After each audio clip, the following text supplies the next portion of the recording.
Happy Finally Friday. The Mariners are back home to host Cleveland in the first of a 6-game homestand at T-Mobile Park. Guardians come to town with a 35-32 record. That's good enough for third place in the American League Central behind Detroit, Minnesota. They'll send Leonard Williams to the bump, who is 5-3 with a 3.86 earned run average. Mariners have dropped to a game below 500 following a 1-5 road trip. They've lost 13 of their last 16 and have fallen out of first place in the AL West. Last time that happened, by the way, for the Mariners last August, and that resulted in the firing of Scott Service. Luis Castillo will be on the mound for the Mariners tonight. He's 4-4 with a 3.31 earned run average. First pitch at 7:10. That game broadcast on Root Sports Northwest. Two teams were active in the American League West last night, with Texas rocking Minnesota 16-3. Houston got by the White Sox 4-3. Astros lead in the division is now 4.5 games over Seattle and the Angels. Texas is now 5 games back. Well, Leonard Williams, also known as the Big Cat, is entering his 11th NFL season this year and is an anchor on the Seahawks defensive line. He and the rest of the veterans are just finishing up minicamp with the rookies and the rest of the team. He says he can feel a big swing in the right direction in Seattle. I mean, I feel it a lot. I'm obviously going into year 11, so I played a lot of football, been on a lot of teams, and not only am I seeing that we have a very talented team right now, one thing that stands out above the talent is just the connection, and that's something that I've been trying to talk to the guys that's like really going to take us to that next level where we want to go. Because I've told them I've been on tons of talented teams that, you know, we have great players in all positions, but we just didn't have that same connection. And, you know, we had a 10-win season but didn't go to the playoffs and stuff like that. And I'm telling them how those small things, like having connection and being able to communicate on and off the field, kind of helps you get to that next level. Williams had 11 sacks and a 92-yard interception return for a touchdown last season for the Seahawks. Coach Mike McDonald says the Big Cat is a key cog with his performance as well as his leadership. Man, he's one of our driving forces. You got to give him a lot of credit on his approach since, we met him a year ago. We knew he was an awesome guy. We knew he was a great football player, but what we needed from him was more in terms of a leadership role and asserting himself. And he does it his style, but, at this point in your career to challenge yourself to take it to another level, I think that speaks volumes for who he is. And our coaches, they deserve a shout out too, because they saw it in him and work with them, consistently. Leslie does a great job with that AD. Well, obviously we love him, but there's high expectations too. I mean, he's got to win. He's got to win rushes. He's got to be disruptive in the run game. He's got to set other guys up when they're giving him attention in the blocking or in their protection scheme. So, but that's what you want as a premier player. You want that added attention. A new wrinkle being installed by the coaching staff for the Seahawks this offseason is to have players share the personal reasons for playing football. Williams says it was a sense of stability when life was very unstable for him as a kid.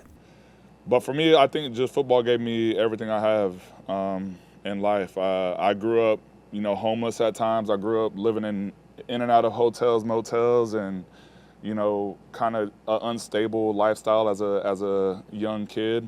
And when I found football in high school, it gave me stability. It gave me good male role models in my life. And it just gave me something to kind of distract myself from everything going on at home. So for me, after that, just learning from coaches, good male role models in my life, I just fell in love with it, fell in love with the camaraderie, the family aspect of my teammates and stuff like that.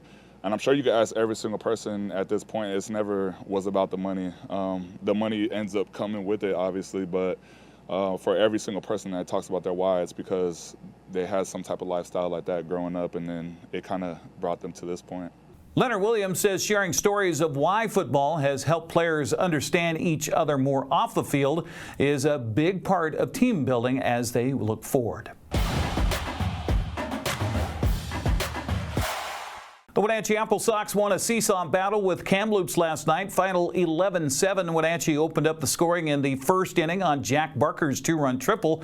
The North Paws cut the lead in half on an RBI single by Ethan Kadama in the second. AppleSox went up 5-1 in the third as Jake Sanko began the rally with an RBI double. Kamloops tied the game in the fourth with a 4-run rally highlighted by Jared Hall's two-run single. Wenatchee regained the lead in the fifth on Cade Martinez's RBI single. North Paws countered by taking advantage of an error in the sixth, scoring 2 runs to take a 7-6 lead. The seventh inning stretch brought fans to their feet. There was really no reason to sit back down as the AppleSox brought 10 men to the plate, scoring 5 runs with Jack Barker's 2-run single being the big hit, and the Sox regaining the lead and went on for the 11-7 win. Gunnar Penskover worked 3 2/3 innings of relief for the win, while Carson Bozel kept his ERA at zip, pitching the final 2 innings without allowing a hit, well, also 3 strikeouts. Wenatchee welcomes Port Angeles to town for the first of 3 games tonight at 6:35.